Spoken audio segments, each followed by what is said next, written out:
Pemirsa, kasus penculikan anak kembali menyita perhatian.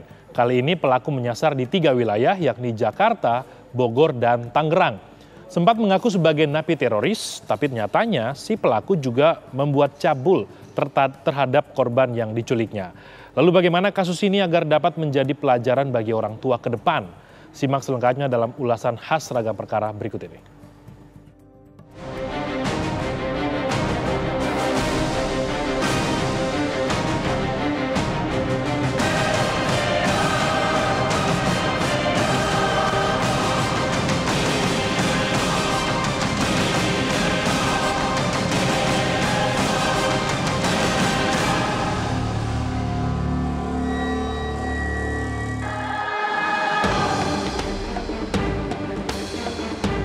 Isu predator anak seolah timbul tenggelam. Saat isu ini mencuat lagi, masyarakat seperti kembali dibuat ketakutan. Sebab selain menculik, pelaku juga kerap berbuat kriminal terhadap korbannya. Terhangat, belasan bocah menjadi korban penculikan yang dilakukan Rizal Afif. Lalu entah untuk alasan apa, pelaku sempat sesumbar bila dirinya adalah mantan narapidana kasus terorisme. Menyusul ditangkapnya pelaku, polisi juga berhasil menyelamatkan 10 bocah yang berasal dari Jakarta Pusat, Barat, dan Selatan. Dari yang bersangkutan kami alhamdulillah berhasil menyelamatkan 10 orang anak yang saat kami melakukan pengembangan 10 orang anak tersebut sedang berada pada satu tempat di wilayah Senayan, Jakarta. Terbongkarnya kasus ini bermula ketika polisi menyelidiki hilangnya bocah berinisial F pada Ahad 8 Mei 2022. 2 hari kemudian, F ditemukan warga di wilayah Fatmawati, Jakarta Selatan. Gerak cepat polisi kemudian mengungkapkan 3 anak menjadi korban penculikan di wilayah Jakarta Selatan dan 1 anak lagi di kawasan Bogor, Jawa Barat. Setelah itu terkuaklah bila setidaknya ada 12 anak yang menjadi korban penculikan Rizal Afif. Jadi kalau ada satu peristiwa penculikan, itu apapun motifnya, pasti itu udah termasuk tindakan kriminal. Nah, kemudian kita lihat background dari si penculik ini, ternyata banyak kasus yang dia pernah lakukan, bahkan pernah beberapa kali masuk penjara seperti itu. Maka perlu dilakukan pengkajian lebih dalam lagi. Kita harus lihat dinamika psikologisnya secara lebih mendalam. Nah, terlibat dari peristiwa yang sudah pernah dia lakukan, kemudian motifnya apa, itu harus didalami. Penyelidikan lebih lanjut menyebutkan ternyata 3 dari 12 anak yang diculik tersebut sempat dicabuli pelaku. Diduga pelaku memiliki perilaku seksual menyimpang karena saat kecil ia pernah menjadi korban pencabulan. Fakta ini seakan meluruhkan gertakan Rizal Afif yang pernah mengaku-ngaku sebagai narapidana terorisme.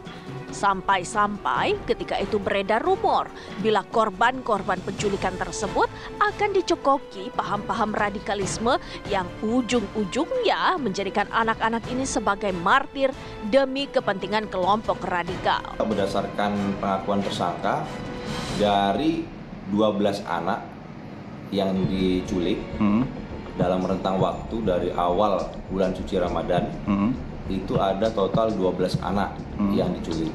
Terus? Dari 12 anak yang diculik itu 3 orang berhasil dicabuli.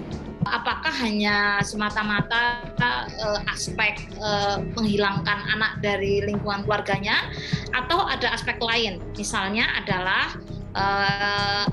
doktrinasi terkait radikalisme, kemudian juga apakah ada potensi terkait dengan eksploitasi ekonomi, seksual maupun kekerasan fisik dan psikis lainnya.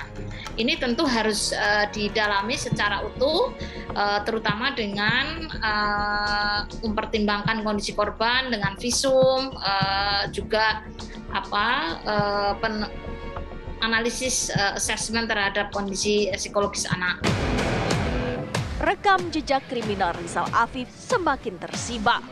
Pria 28 tahun ini disebut-sebut juga pernah terlibat pembakaran rumah Ustadz Jeffrey Al-Bukhari atau UJ pada 2014 silam. Terlepas dari apapun rekam jejak kriminal Rizal Afif, yang jelas aksi penculikan yang dilakukan seperti membuka mata bila anak-anak tetap rawan sebagai incaran kejahatan.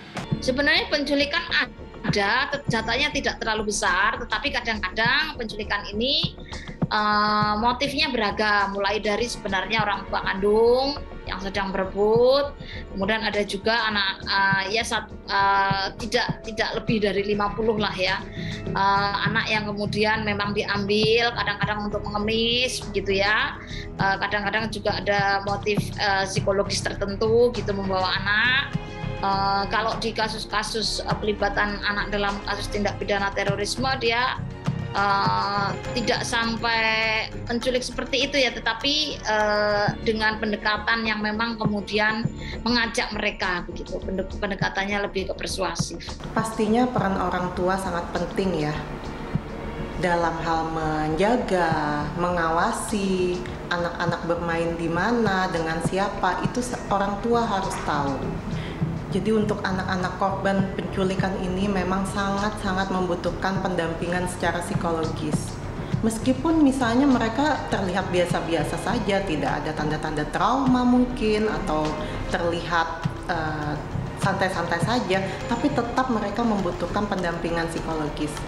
Agar jangan sampai apa yang sudah ditanamkan oleh si penculik itu misalnya, jangan sampai dipahami, diresapi oleh anak-anak ini sebagai sesuatu yang wajar misalnya. Kini saatnya para orang tua dituntut lebih waspada agar buah hatinya tidak menjadi korban kejahatan, khususnya penculikan. Disinilah komunikasi yang baik antara orang tua dan anak diperlukan.